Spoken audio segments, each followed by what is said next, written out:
c'est l'Église qui a commencé à dominer avec cette histoire de limiter la connaissance, d'imposer une façon d'étudier, une façon d'apprendre, une façon de transmettre la connaissance. C'est pour des besoins purement capitalistes de ces personnes qui ont mis beaucoup de l'argent pour que l'État puisse rendre obligatoire l'école. L'institution scolaire telle que nous la connaissons aujourd'hui a été créée à cause du capitalisme qu'il fallait préserver.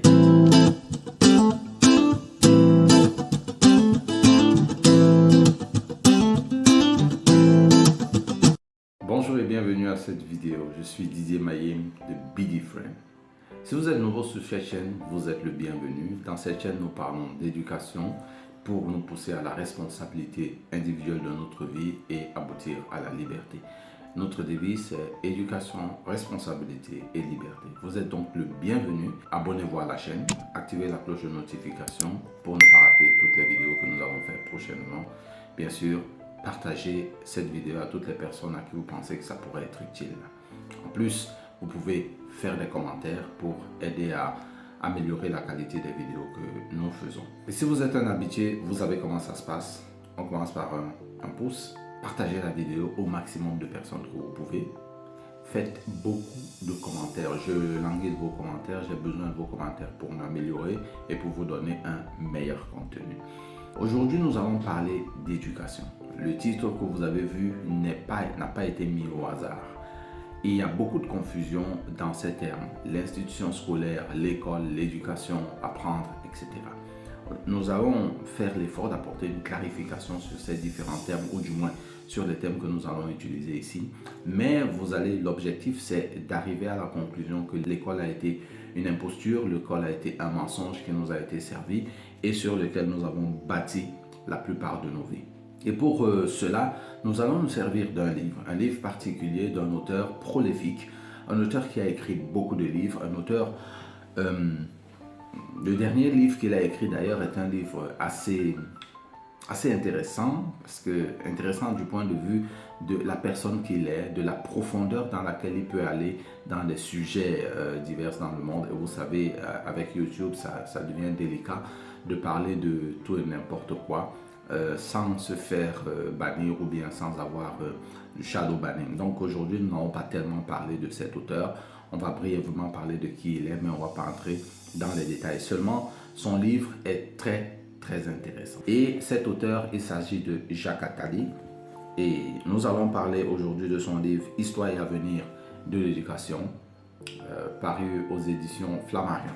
Pourquoi est-ce que je tiens à parler de ce livre? Parce que l'éducation, telle qu'on nous l'a vendue, telle que nous la connaissons, n'est pas vraiment ce qu'elle est. Et beaucoup de personnes pensent que le fait de critiquer l'éducation, c'est du fait ou le résultat du fait que nous n'avons pas réussi à l'école, c'est le résultat du fait que nous n'avons pas pu briller dans cette institution, dans ce milieu. D'ailleurs, je vois certaines vidéos où cela se répand. Alors, je ne cite personne, mais je vois que cette tendance se répand. Alors, j'ai préféré mettre une clarté ici parce que les vidéos que je traitent particulièrement d'éducation et d'éducation à la responsabilité individuelle de notre vie pour aboutir à la liberté. Aussi, faisons un tour dans cette histoire de l'éducation. Alors, on va faire la différence dans cette vidéo entre l'éducation, l'apprentissage, l'institution scolaire, l'école. Et il ne faut pas qu'il y ait un amalgame entre tous ces mots. Parce que généralement, quand il y a un amalgame dans les mots, on arrive à des confusions comme celle dont on va parler dans ce sujet. Ici, l'éducation, je vais simplement prendre l'une des définitions de l'éducation ici. Le terme éducation est apparu dans le mot français au 15e siècle, donc en 1400, je crois. Si vous allez sur le CNRS et vous tapez éducation, il est apparu aux alentours de 1400 et quelque chose. Et ce mot voulait dire une façon de transmettre de la connaissance, une façon d'élever un enfant de son bas âge à son âge adulte. Et aujourd'hui, il a donc été galvaudé. Il a été galvaudé pour des besoins d'obscurcissement, je suppose, mais pas forcément parce que c'est fait exprès. Mais il a été galvaudé et il est pris pour l'institution scolaire. Quand on parle d'institution scolaire, on parle d'éducation. Quand on parle par contre d'apprendre auprès d'un maître, on n'est pas en train de passer par une éducation. Et donc aujourd'hui, l'institution scolaire ou bien l'école a pris la définition de éducation, ce qui n'est absolument pas le cas.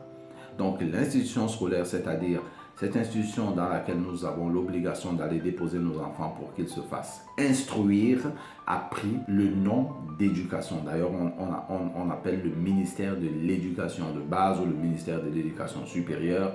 Est-ce vraiment le cas? Nous allons le voir avec cette vidéo et on va dissocier les deux objectifs. Prenons clairement d'abord et l'objectif de l'un et l'objectif de l'autre en nous servant du livre de Jacques Attali. Mais avant de parler de ce livre de Jacques Attali, qui est Jacques Attali? Jacques Attali est un auteur prolifique, il a écrit beaucoup de livres, je vais mettre quelques-uns ici tout autour et je vais d'ailleurs mettre son dernier livre dont j'ai oublié le titre et qui est très indicateur parce que son dernier livre, il parle, c'est une fiction contemporaine dans laquelle il parle des noms assez célèbres tels que Donald Trump, Emmanuel Macron, Barack Obama, et il fait une histoire, toute une histoire autour d'eux, une histoire qui ressemble vraiment à la réalité. C'est pour ça que je ne voudrais pas aller en profondeur sur qui est Jacques Attali, parce qu'on connaît que c'est lui qui a fait des prophéties sur, par exemple, qui sera le prochain président de la France. Emmanuel est un ami très proche. Je suis très fier d'avoir été à l'origine de sa carrière. Et c'est un homme très intéressant. Et je suis convaincu qu'il sera un jour président de la République. Je suis convaincu qu'il le sera un jour. Je suis convaincu qu'il le sera un jour. Vous lui demandez d'être patient? Je ne demande pas, je lui dis, je le sais d'ailleurs parce que nous en avons souvent parlé. Aujourd'hui, cette personne est devenue le président de la France. Il a fait un certain nombre de prédictions qui sont avérées vraies. Et donc son dernier livre, cela montre que Jacques Attali n'est pas une personne comme toutes les autres. Jacques Attali, c'est quelqu'un qui peut avoir des ramifications profondes dans des États, dans la finance, etc. etc. Et souvent parler de ce genre de personnes peut nous valoir d'être shadowban ou bien de se voir simplement bannir de YouTube. Donc je vous laisserai faire vos propres recherches. Je ne mettrai aucune vidéo en commentaire pour accompagner vos recherches. Vous ferez votre propre idée et vos propres décisions. Passons brièvement au résumé de ce livre. Le résumé de ce livre est un gros livre, 471 pages. Donc vous pourrez avoir 460 pages à lire, c'est un gros livre.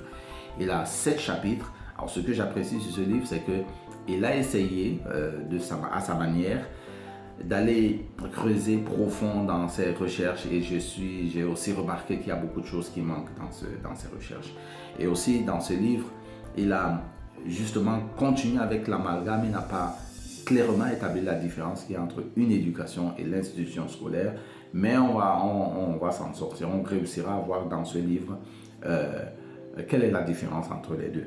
Et donc, 7 chapitres, 460 pages à lire, donc c'est assez intéressant, un livre profond pour les personnes qui veulent connaître exactement de quoi est fait l'éducation. Je vous recommande la lecture de ce livre.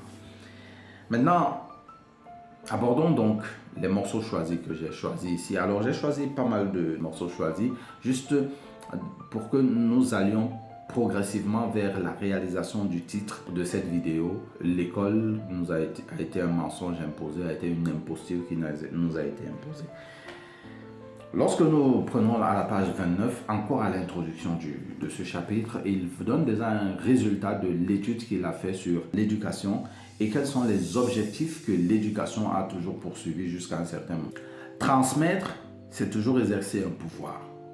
La transmission s'est souvent réduite pour l'essentiel à rendre opérationnelle une force de travail, à discipliner des citoyens, à imposer une idéologie ou une foi. Voilà ce que l'éducation a eu comme résultat au fil des temps. La transmission s'est presque toujours assurée à censurer les pensées déviantes.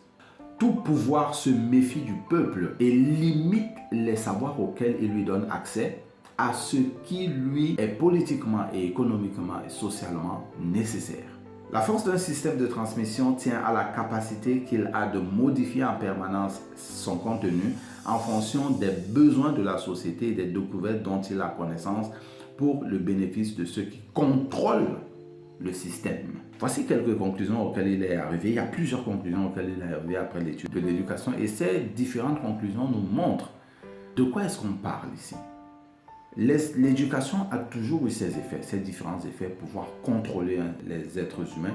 Et aujourd'hui, nous ne sommes pas sortis de l'auberge. Nous sommes en plein dans un système de contrôle qui permet aux personnes d'avoir une même pensée, de réagir de la même façon, d'avoir les mêmes idées et d'être, je vais dire, scolarisés de la même façon.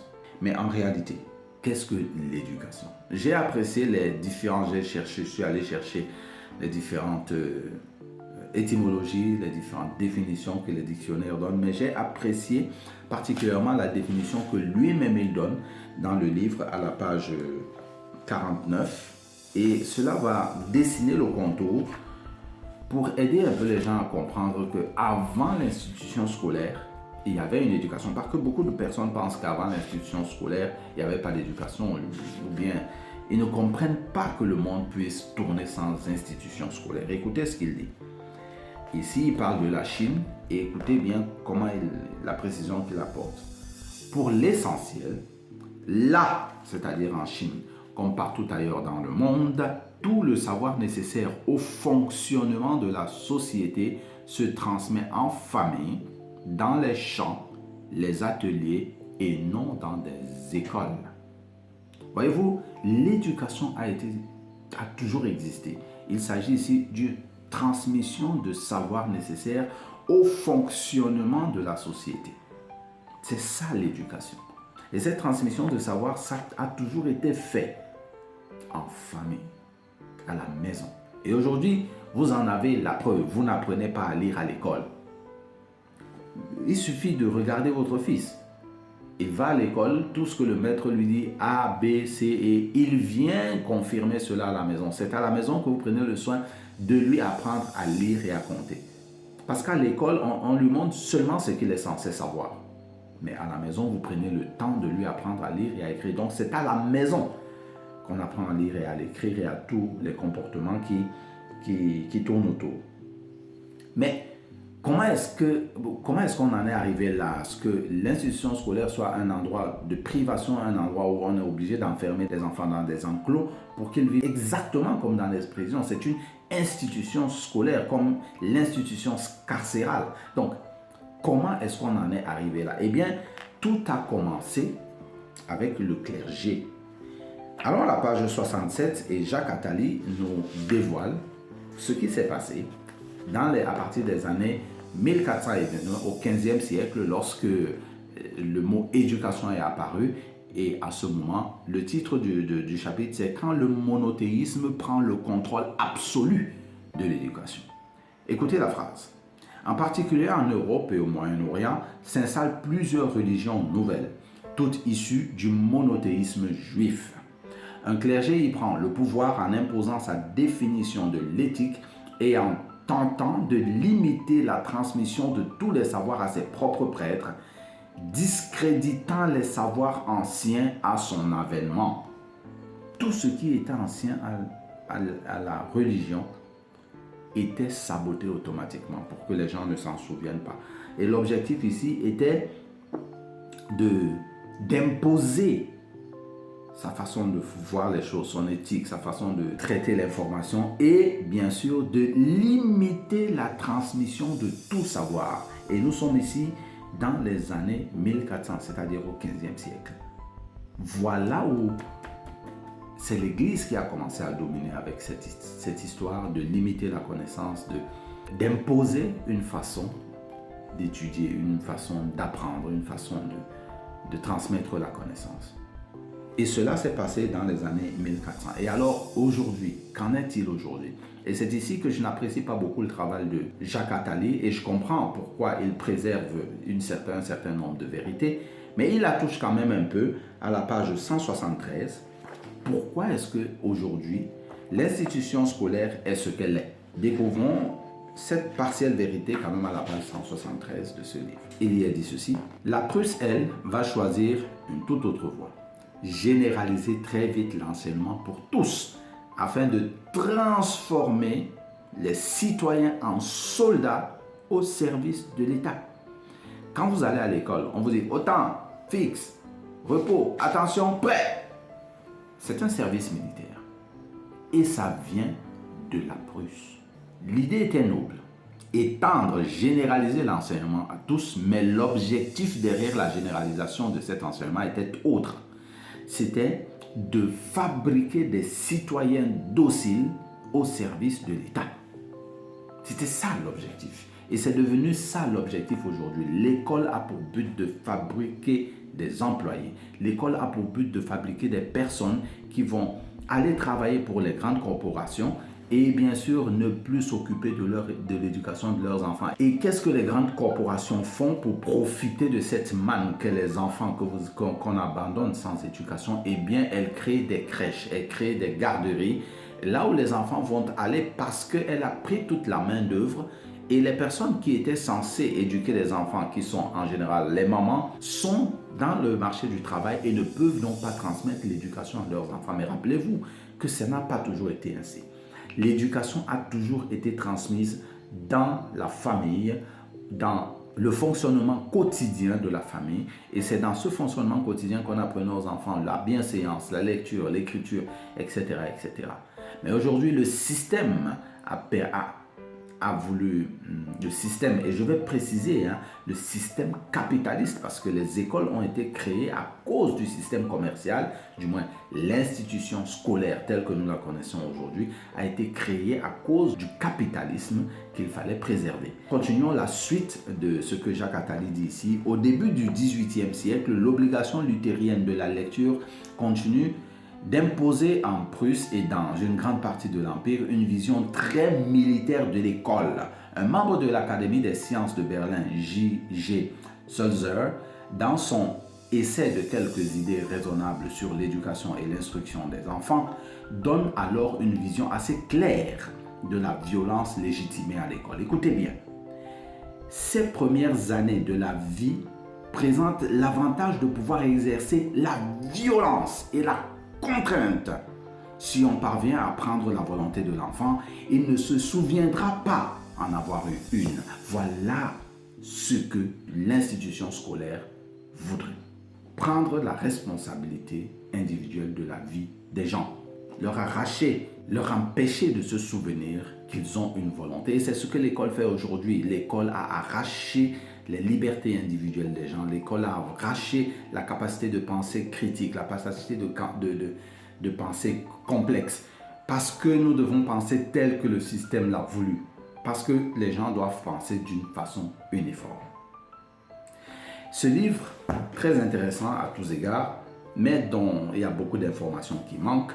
Par exemple, qui a subdivisé l'école en école primaire, école secondaire et lycée?